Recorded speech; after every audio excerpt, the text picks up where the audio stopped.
Hello दोस्तों। आज मैं फिर बर्नौली इक्वेशन का एक क्वेश्चन लेकर हाजिर हूँ आप लोगों के साथ। और हमारा क्वेश्चन है dy by D X plus 1/x is equals to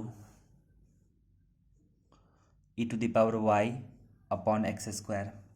तो जैसा कि मैंने आप लोगों को पिछले वीडियो में बताया था कि बर्नौली इक्वेशन को सॉल्व करने के लिए बराबर की दूसरी तरफ जो y वाला फंक्शन है उसको पहले तरफ लाना होगा।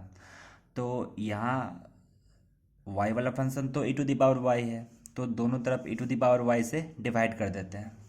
तो e⁻y से डिवाइड करेंगे तो यहाँ e⁻−y dy by D X plus 1/e⁻y, तो ये भी e⁻−y into 1/x is equals to e⁻y से इसमें डिवाइड किया तो बच गया 1/x²। और इसको हमने इक्वेशन 1 मान लिया। अब इसमें उस फंक्शन को t या फिर z कुछ भी मान लेना है जिसका डेरिवेटिव ये मिल जाए। तो यहाँ पर अगर e⁻−y को हम z मान लेते हैं तो e⁻−y का डिफरेंशिएशन माइनस e⁻−y और y का differentiation dy by D x, तो ये मिल जा रहा है। तो आपको भी बर्नौली इक्वेशन को सॉल्व करने के लिए पहले तो y वाले फंक्शन को बराबर के पहले तरफ लाइए, फिर उसके बाद एक ऐसा y वाला फंक्शन चूज कीजिए जिसका डेरिवेटिव में dy बाई डी एक्स और उसके मल्टीप्लाई में जो फंक्शन है वो दोनों आ जाए।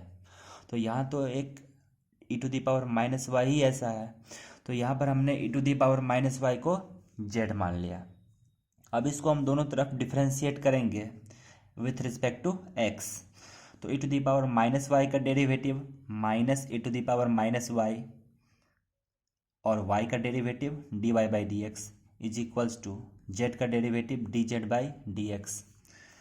यहाँ से इस माइनस का ज़रूरत यहाँ पे इक्वेशन 1 में नहीं है, तो यहाँ से हमने माइनस को दूसरे तरफ भेज दिया।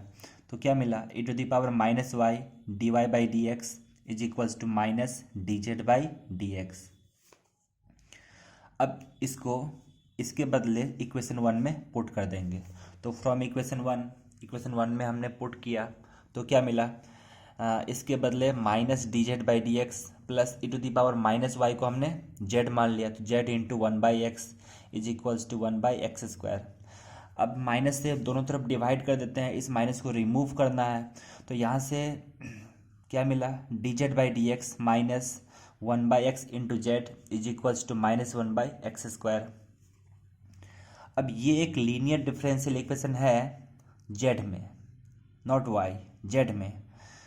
तो यहाँ से ये dy बाई डी एक्स जैसे y में अगर होता था तो dy by D X plus P Y is equals to Q के फॉर्म में होता था।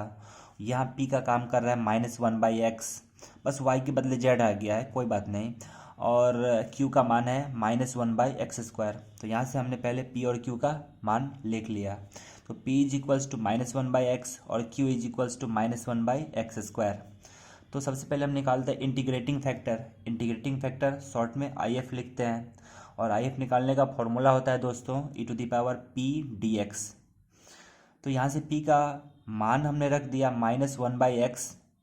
तो जानते हैं कि 1/x का इंटीग्रेशन log x होता है, तो e⁻−log x हो गया।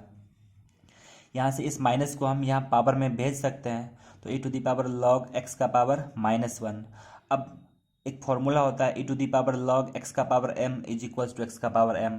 तो यहाँ x का पावर -1 है, तो हमारा x का पावर -1 ही आएगा, जिसको 1/x लिख सकते हैं। तो यहाँ से IF मिल गया हुआ है हमको 1/x। अब इसका सॉल्यूशन लिखेंगे। तो नाउ इट्स सॉल्यूशन इज, इसका सॉल्यूशन क्या होगा, तो अगर y में होता तो y इंटू IF लिखते, लेकिन z में है तो z into IF is equals to q into IF का इंटीग्रेशन x के रिस्पेक्ट में प्लस c।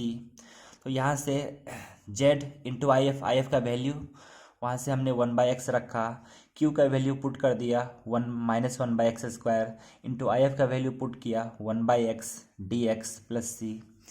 z/x इसको लिख सकते हैं, बिल्कुल लिख सकते हैं, माइनस को बाहर कर लिया 1/x² इंटू 1/x, तो 1/x³ लिख सकते हैं प्लस c।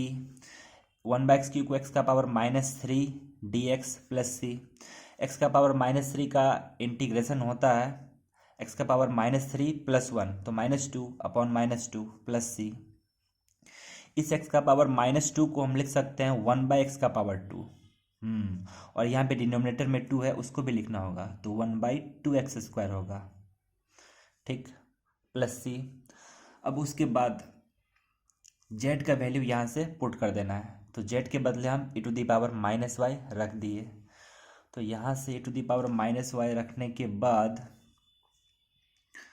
e⁻−y हमने पुट कर दिया, तो उसके बाद यहाँ डिनोमिनेटर में जो x है उसको दूसरे तरफ भेज देंगे, तो x से मल्टीप्लाई हो जाएगा, तो यहाँ बच गया 1/2x प्लस cx, और 1/e⁻y लिख सकते हैं e⁻−y के बदले।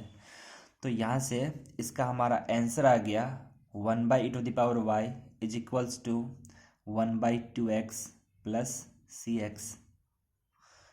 तो इस तरह से आप लोग भी बर्नौली इक्वेशन के क्वेश्चंस को आसानी से सॉल्व कर सकते हैं।